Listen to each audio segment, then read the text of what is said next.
Hello friends, welcome back. এই মুহূর্তে সবথেকে বড় খবর, এই মুহূর্তে ওয়েস্ট বেঙ্গলে এসআইআর হচ্ছে না। এই এসআইআর হচ্ছে না, এটার মূল কারণ 2002 লিস্টের বেশ কিছু জটিলতার জন্য এসআইআর এই মুহূর্তে শুরু হবে না।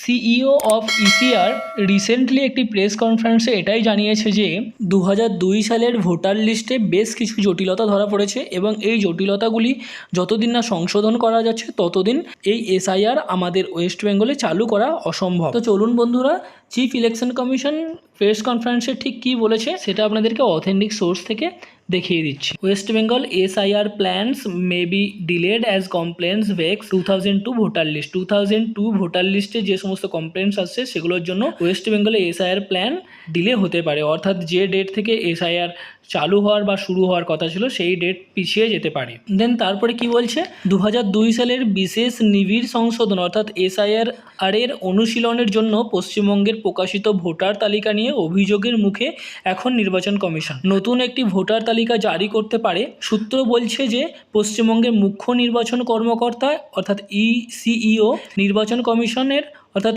ইসির কাছে চিঠি লিখে 2003 সালে প্রকাশিত তালিকার সাথে ট্যালি করে চূড়ান্ত তালিকা তৈরির অনুমতি চেয়েছেন। পশ্চিমবঙ্গের জন্য 2002 সালের এসআইআর তথ্য প্রকাশ, যা জুলাইয়ের শেষ থেকে গত সপ্তাহের মধ্যে জেলাভিত্তিক করা হয়েছিল, রাজ্যের আলোড়ন সৃষ্টি করেছিল তাতে। অর্থাৎ এই পেজটিতে কি বলা হয়েছে যে রাজ্যের মুখ্য নির্বাচন কর্মকর্তা নির্বাচন কমিশনের কাছে একটি চিঠি লিখে জানিয়েছে যে তারা 2003 সালের প্রকাশিত তালিকার সাথে 2002 সালের প্রকাশিত তালিকা ট্যালি করে চূড়ান্ত তালিকা প্রকাশ করবে। অর্থাৎ 2002 সালের যে লিস্টটি আপনারা সবাই ডাউনলোড করেছেন সেটি ইনভ্যালিড, আবার নতুন করে একটি 2002 সালের লিস্ট রিলিজ করা হবে। নেক্সট কি বলছে, এছাড়াও গাইঘাটা বিধানসভা কেন্দ্রের 100টি এবং দক্ষিণ 24 পরগনা, বীরভূম ও হাওড়া জেলার বেশ কয়েকটি বুথে ভোটার তালিকা হারিয়ে গেছে। কর্মকর্তা আরও বলেন, 1000-এরও বেশি ভোট কেন্দ্রে আমরা ভোটার তালিকা পেয়েছি, কিন্তু ভোট কেন্দ্রের নাম অনুপস্থিত ছিল। অনেক ক্ষেত্রে বুথের নাম সঠিক ছিল না বা পরিবর্তন করা হয়েছিল, যার ফলে ভোটারদের 2002 সালের তালিকার তাদের নাম খুঁজে পেতে সমস্যা দেখা দিচ্ছে। এছাড়াও 2009 সালের সীমানা নির্ধারণের পর অনেক বিধানসভা কেন্দ্র পরিবর্তিত হওয়ায় এবং বুথের সংখ্যা বৃদ্ধি পাওয়ার সমস্যা আরও বেড়ে গেছে। মূলত এই 2002 সালের ভোটার লিস্টে গইঘাটা, দক্ষিণ 24 পরগনা, বীরভূম এবং হাওড়া এই 4টি জেলায় বুথের তালিকা হারিয়ে গেছে, তার জন্য তারা ডিটেলস দিতে পারেনি এবং 1000-এরও বেশি ভোট কেন্দ্রে ভোটার তালিকা আছে কিন্তু ভোটার কেন্দ্রের নাম অনুপস্থিত। আরও 2009 সালের সীমানা নির্ধারণের সময় যে সমস্ত বিধানসভা কেন্দ্রে পরিবর্তন হয়েছে এবং বুথের সংখ্যা বৃদ্ধি পেয়েছে, তার ফলে বহু মানুষের নাম এই 2002 সালের লিস্ট থেকে বাদ চলে গেছে।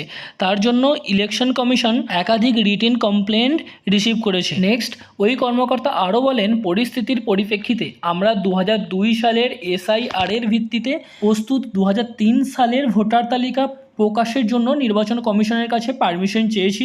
এই দুটি তালিকা অর্থাৎ এই দুটি ভোটার তালিকা আমরা পাশাপাশি বসিয়ে মেলাবো এবং মেলানোর পরে একটি চূড়ান্ত ভোটার তালিকা প্রকাশ করব। ওই কর্মকর্তা আরও বলেন যে এর ফলে বাংলায় নতুন এসআইআর প্রক্রিয়া বিলম্বিত হতো। বন্ধুরা, আপনারা সবাই দেখতেই পাচ্ছেন এই মুহূর্তে ইলেকশন কমিশন একটি চ্যালেঞ্জের মুখে আছে।